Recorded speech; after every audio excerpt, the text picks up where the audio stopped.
Hey guys, welcome to our first flipped video lesson of the year. My name is Mr. Dahl, and I'll be doing some of these videos along with some of the other teachers on our algebra team. Today we're going to be looking at writing expressions verbally, which means with our English language and in letters and sentences, and mathematically, which means we are going to be using numbers, variables, and symbols. Well, let's dive right in. We know that communication is a really important part of anything we're going to do when it comes to learning a language, whether that's English, like this English teacher here who's a little confused, whether we're learning Spanish, donde está el baño, that's an important one, or French. Yeah, I don't know any French phrases, so hopefully if you're taking French, you know a little bit more than me. But what these all have in common is, regardless of the language, you have to know the vocabulary if you want to be able to communicate. Math is no different. So let's jump right in here to a list of words and phrases that are very commonly used when we're talking mathematically. Some of these you're going to be familiar with, some you might not be. What we're going to ask you to do is to go through these and identify what each of these phrases or words is asking you to do. So if the phrase says added to, that one's probably pretty obvious, you would put an addition symbol there. If the word is times, well, what is that asking you to do mathematically? Hopefully we know that one as well. Multiplication, we would put a multiplication symbol there. Now, we want you to try the rest of these on your own. So go ahead and pause the video and give these a shot. Ready, pause. Welcome back. Let's see how you did. We can see most of these are asking us to perform addition, subtraction, multiplication, or division. But some of these have a little bit of extra information that they bring along with them. We can see right here that the sum and difference of does mean addition or subtraction, but it also is telling us we have to put the things we're adding and subtracting in parentheses so that those operations are done first. If we move down a little bit, we can see more than, greater than, less than, subtracted from are telling us to add or subtract, but they're also telling us that we have to switch the order of the things we are adding and subtracting. And we'll see an example of that and explain that a little bit more later. Another one that can be a little bit tricky is this one down here, a fraction of. What that's saying is if you have a phrase like 1/2 of or 3/4 of, and then it keeps going, what it's telling you to do is take that fraction and multiply it by what follows it in that sentence or that phrase. Well, hopefully you're a little bit more familiar. You've refreshed your memory. And before we get into actually starting to use that language and doing some translating, let's make sure we know how to write exponents properly. Exponents are something that are simple, but if you don't know how to write them, it can be a little bit confusing for us teachers to read your writing. So let's just make sure we got this locked down. We're not going to worry about simplifying or doing anything with exponents, just how to write them correctly. We'll take care of that in some future videos.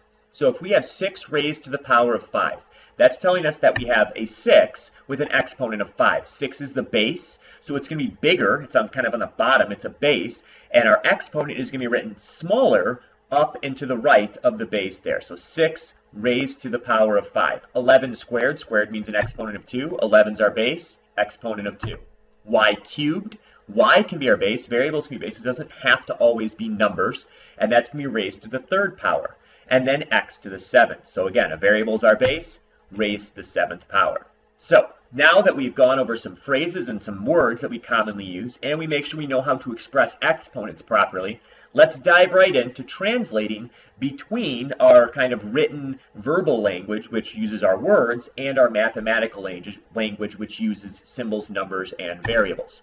So we've got 5 phrases here that we want you to take and turn into a mathematical phrase here. So let's look at these first two together here. 8 more than n and 7 less than the product of 4 and x. Now the tricky one in these two is the more than and the less than. Remember, this does mean addition and subtraction, but we talked about how you have to remember to flip the order. So 8, even though it comes first in the verbal phrase, is going to come second in our mathematical phrase. So 8 more than n is n plus 8.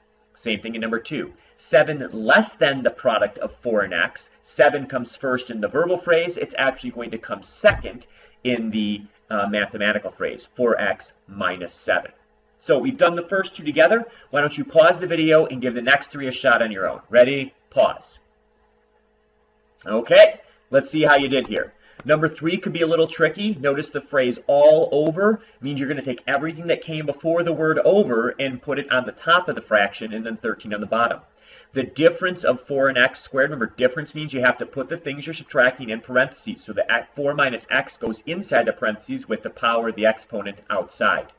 5 1/3 of, we're multiplying 1/3 by what follows, so 1/3 of y, and then increased or addition with 4 there. So now that we've done from a verbal phrase to a mathematical phrase, let's flip it around. Let's start with mathematical and go to verbal. So in our first example here, you could describe this as 15 times r. You could also say the product of 15 and r.